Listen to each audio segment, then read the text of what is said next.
नायडू ने मोदी का इस्तीफा मांगने की हिम्मत की थी, तो उसने एनडीए छोड़कर मोदी के खिलाफ नो कॉन्फिडेंस मोशन लाया, क्योंकि दिल्ली सुनती है प्यार से नहीं डर से। इसलिए मोदी उसे सिर्फ सम्मान नहीं डर भी करता है। कोई अलियंस, कोई ड्रामा, कोई पॉलिटिकल स्टंट इस सरकार को हिला नहीं सकता जब तक वो ना चाहे। वो दिल्ली के पीछे नहीं भागता, वो दिल्ली को अपने पीछे भगाने पर मजबूर करता है नायडू। उसे होम मिनिस्ट्री दो या पीएम की कुर्सी, वो पलट जाएगा। एमएलए का बहुमत अपने साथ कर ले और एक ही झटके में अपने ससुर को हटाकर खुद सीएम बन गया। यहाँ तक कि वर्ल्ड बैंक भी झुका था आंध्रा के आगे। 1995 आंध्र का मुख्यमंत्री थे एक लेजेंड एनटी रामाराव, नायडू के ससुर। जब एनटीआर ने गुपचुप शादी की लक्ष्मी पार्वती से और उसे अपने उत्तराधिकारी बनाने की कोशिश की, पार्टी में हलचल मच गई। नायडू ने तूफान को आते देखा, वो तुरंत चाल चली, एमएलए का बहुमत अपने साथ कर ली और एक ही झटके में अपने ससुर को हटाकर खुद सीएम बन गया। सच कहे तो उसी कदम ने पार्टी और उसकी विरासत को बचा लिया। यहाँ तक कि एनटीआर के अपने बेटे और बेटियां भी नायडू के साथ खड़े हो गए।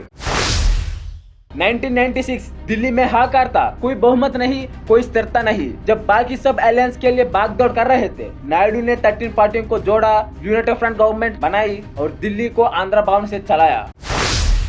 2002 में जब गुजरात जल रहा था, वाजपेयी के सबसे मजबूत साथी नायडू ने मोदी का इस्तीफा मांगने की हिम्मत की थी। तब वो एनडीए का हिस्सा नहीं था, वो खुद पूरा एनडीए था। 29 एमपीज के दम पर पूरी दिल्ली टिकी हुई थी। यहाँ तक कि वाजपेयी खुद मोदी पर सवाल उठने लगे थे, इतनी ताकत थी नायडू में। और आज भी कुछ लोग सोचते हैं उसे होम मिनिस्ट्री दो या पीएम की कुर्सी, वो पलट जाएगा। सच में नायडू को सत्ता से नहीं खरीदा जा सकता। वो अकेला किंग मेकर है जिसने दो बार कैबिनेट पोस्ट टकराई, पहली बार यूनाइटेड फ्रंट में और फिर वाजपेयी की एनडीए में। क्योंकि नायडू उस एक नियम को दिल्ली के किसी भी नेता से बेहतर समझता है। अगर तुम दिल्ली में घुसो तो दिल्ली की सेवा करनी पड़ती है, लेकिन अगर बाहर रहो तो दिल्ली तुम्हारी सेवा करती है। और आज भी यही नियम दिल्ली को डराता है और नतीजा यहाँ तक कि वर्ल्ड बैंक भी झुका था आंध्र के आगे। पूर्व वित्त सचिव सुभाष चंद्र गर्ग ने अपनी किताब नो मिनिस्टर में लिखा, साल 2000 तक ऐसे लगने लगा था कि भारत सरकार और वर्ल्ड बैंक सिर्फ आंध्र प्रदेश के लिए ही बने हैं। नायडू ने वर्ल्ड बैंक के कुल प्रोजेक्ट्स का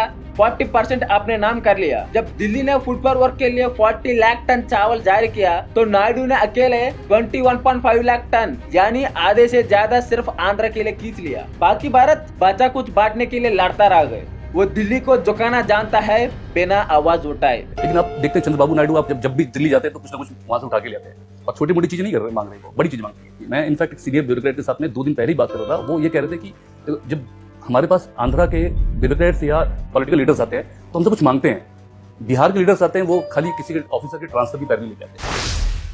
लेकिन सत्ता कभी वफादारी नहीं रहती। 2018 तक तूफान उठ चुका था। 2018 जगनमोहन रेड्डी ने आंध्र को आग पर रख दिया। वादन की सुनामी लेकर मैं केंद्र सरकार की गर्दन मोड़कर आंध्र के लिए स्पेशल स्टेटस लाऊंगा, मैं असली राजधानी बनाऊंगा, शराब बंद करूंगा, हर साल जॉब कैलेंडर निकालूंगा। भीड़ पागल थी, दबाव बढ़ा, नायडू फंस गया दिल्ली की ताकत और जनता के गुस्से के बीच। उसने मोदी से नाता तोड़ दिया, हंकार से नहीं बल्कि आंध्र के लिए लड़ने की सबूत के तौर पर। लेकिन आग उसी पर पलट गई।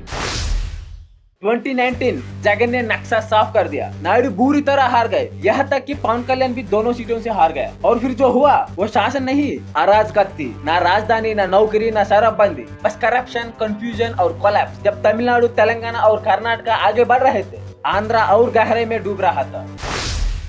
फिर आया 2024, नायडू की जिंदगी का सबसे बड़ा कमबैक। 94% स्ट्राइक रेट, जगन की 151 सीटें सिमट कर रह गए सिर्फ 11 पर।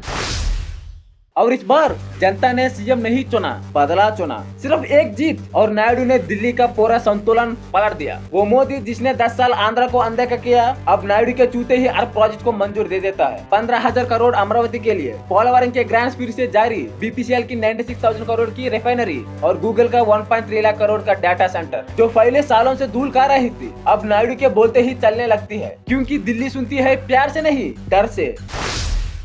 उसे पता है अगर नायडू पलटा तो पूरा सिस्टम जल जाएगा। जब नायडू चलता है वो अकेला नहीं चलता, छोटी पार्टियों को झुकाता है, स्वतंत्रों को खींचता है और गेम पलट देता है। इससे पहले कि दिल्ली समझे हुआ क्या। 2029 तक मोदी भारत चला सकता है, लेकिन दिल्ली की चाबी नायडू के पास है। और सवाल अब ये है, क्या वो चाबी घुमाएगा? और जब वो करेगा, पवन कल्याण कहाँ खड़ा होगा? 2018 में नायडू ने ये पहले ही साबित कर दिया था। जब दिल्ली ने आंध्रा की बात नहीं सुनी तो उसने एनडीए छोड़कर मोदी के खिलाफ नो कॉन्फिडेंस मोशन लाया।